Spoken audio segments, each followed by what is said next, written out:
Yes! Welcome back! Good afternoon mga kabon. So, this video is ipakita ko sa inyo kung ano ang lulutuin ko ngayon dahil nag-request ang aking itay na magluto ako ng bamya. And then, yung rice ko is with Gisar Kapsa Gisar Chicken.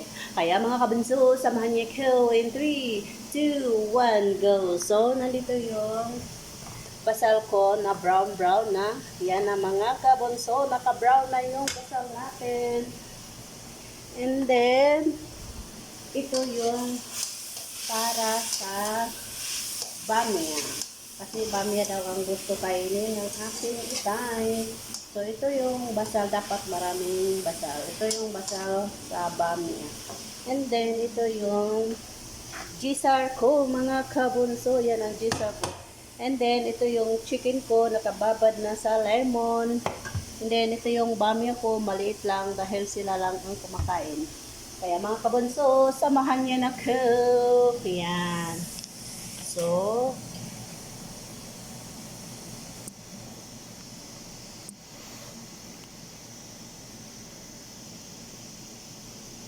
dito tayo mga kabunso is tapos na ito dahil ito ay naka-brown na siya mga kabunso. Dahil yan ay nag-brown na siya, so ilagay na natin ang ating isang baka mauubusan tayo ng gasol mga kabunso. Wala pa mga gasol dito. Nauubos na. Yan. Yan o. Yan ang basal o. Yan. And then, itong isa is magpa tayo ng lalagyan.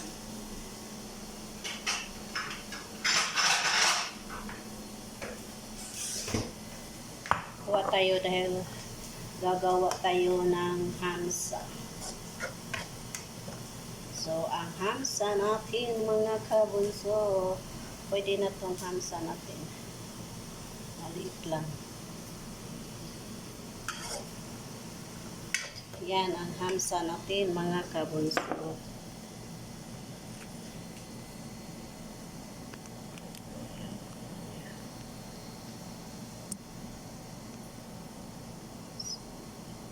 And then, uunahin natin tong gisar.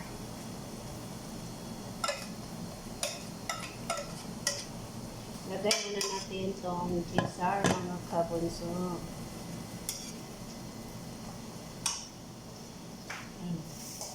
Diba? Unahin natin yung gisar mga kabunso.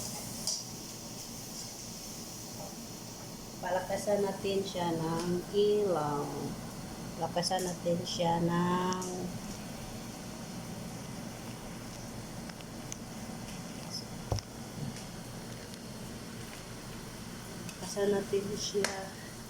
dahil tayo ay nagluluto na.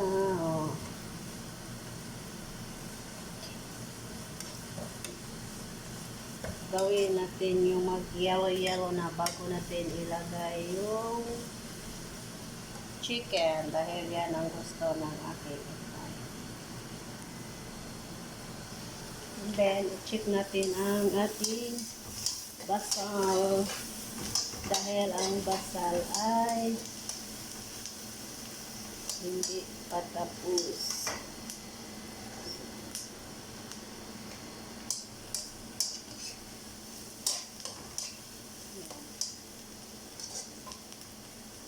So, kailangan siya is marami-rami ang basal. Huwag natin ipasunog dahil ang ilagay natin dito ay bamya. And then, ito, sisilipin natin.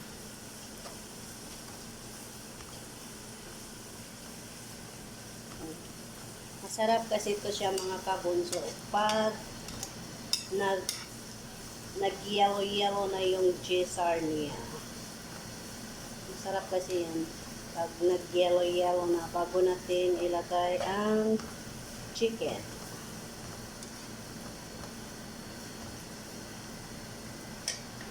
Kapsa gisar daw yan, sabi ng aking tatay. Kasi yung chicken at yan ang gisar. daw ang tawag nila. Hindi ko alam kung anong tawag doon. Basta yun ang sabi niya. Capsaicin daw. Kasi yung chicken, lagyan ng gisar.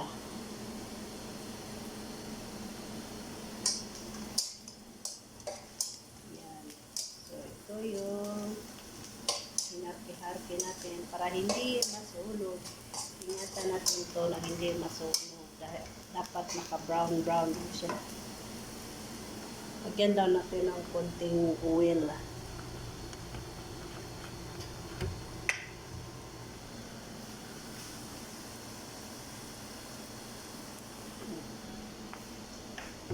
Lagyan natin ng konting oil. Para hindi masunog. Kasi pag kaunti lang ang oil, madaling masunog.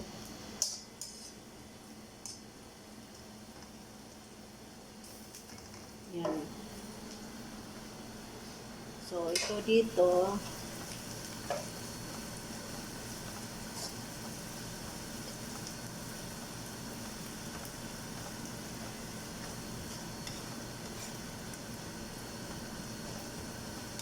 mga 5 minutes to mga kabunso.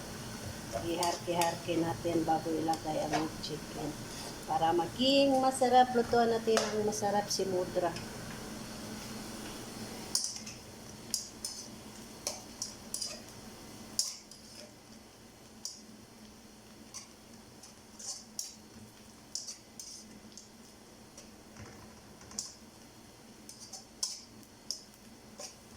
Mahirap pag maging kosinera.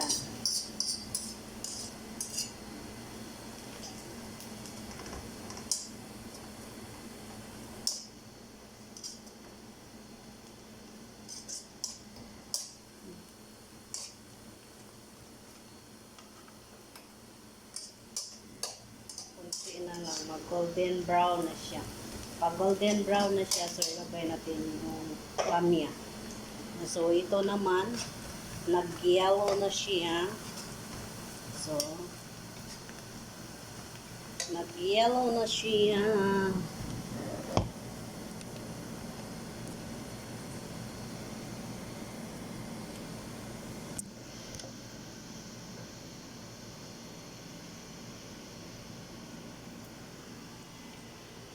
So, nag-yellow na siya. So, lagyan natin ng lemon aswad. Ito yung lemon aswad. Yan, lagyan natin ng 3. Lagyan natin siya ng 3 lemon aswad. And then, itong ano,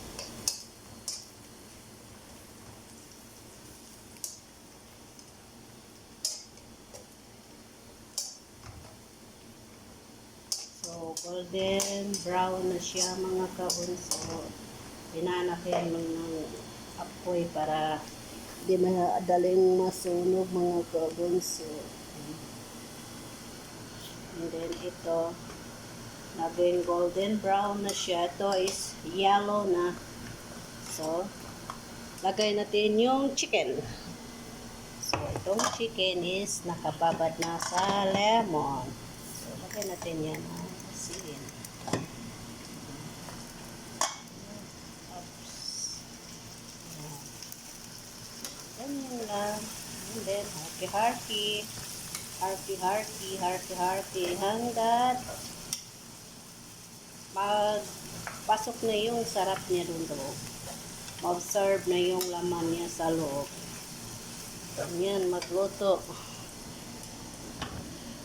Kasi yung Mudra ko sobrang arte. Yung akala mo marunong magluto, pero siya mismo hindi marunong magluto. Lagyan natin ng asin.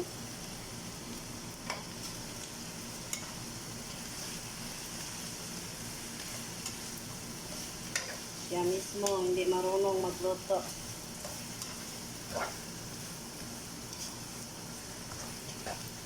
Lagyan natin ng masarap. Uy, naka-golden brown na yung ano ko. Yung bami ay ano ko, basal. Yan. So, naka-golden brown na siya mga kabonso. So, brown na siya mga kabonso. So, ilagay natin yung gisar. Ay, gisar yung bamiyan niya.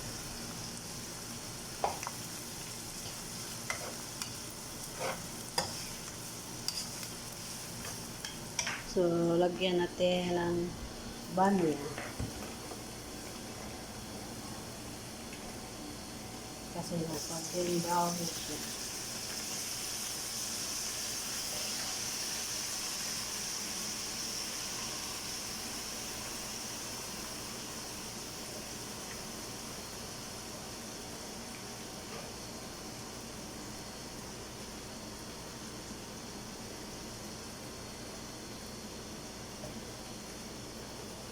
So, ganito lang yun siya mga kabunso. Tanggalin muna natin ito ang tubig mga kabunso bago natin lagyan ng tomat na asara. Pag nawala na yung tubig niya mga kabunso, bago natin lagyan ng tomat na asara.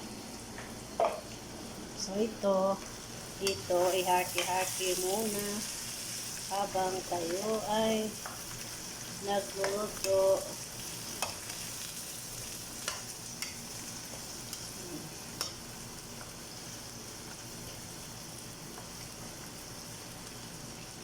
Yan.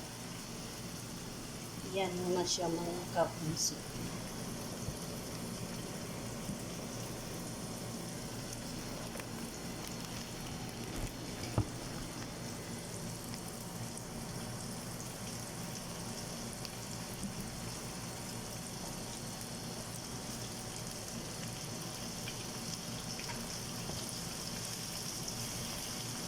Ayan lang yan siya mga kabunso.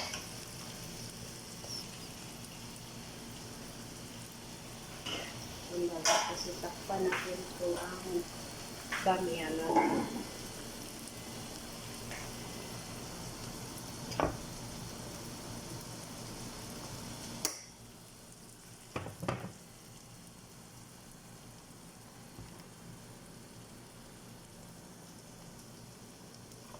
So, ganito lang po siya mga kabunso.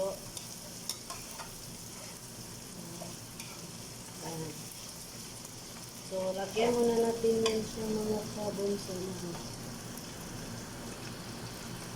Yes mga kabunso, tatapusin na natin ang video na ito dahil tayo ay magpatuloy na magluto mga kabunso. Kaya ingat, God bless and bye-bye. See you next video mga kabunso. Yes mga kabunso, don't forget like, share, click notification bell for more update ng aking mga video. Kaya ingat, God bless and bye-bye. Bye-bye mga kabunso. See you next video mga kabunso. Bye-bye. Ingat.